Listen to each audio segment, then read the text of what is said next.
نفى الفنان أحمد حلمي علاقته بتطبيق مراهنات يتم الترويج له مؤخرا، حيث تم استغلال اسمه وصورته وفيديو من لقاءاته بتدخل من الذكاء الاصطناعي ال AI ليبدو وكأنه يتحدث بالفعل عن هذا المشروع.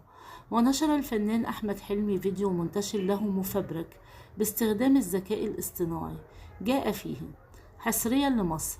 أتاح الفنان أحمد حلمي تطبيق فرصة لكسب المال، ليعلق أحمد حلمي مستغربا: أنا ما تصدقوش الكلام التافه ده، الله يخرب بيت ال AI على اللي جابه. في نفس الفيديو المفبرك يظهر أحمد حلمي على غير الحقيقة يتحدث بطريقة تشبه الأعمال المدبلجة. بفضل هذا المشروع لدي فرصة لمساعدة الناس، المشروع ذو فائدة كبيرة للشعب المصري. وعلق أحمد حلمي: اكتشفت إن في ناس فاكرة إن عملت كده وإني بتكلم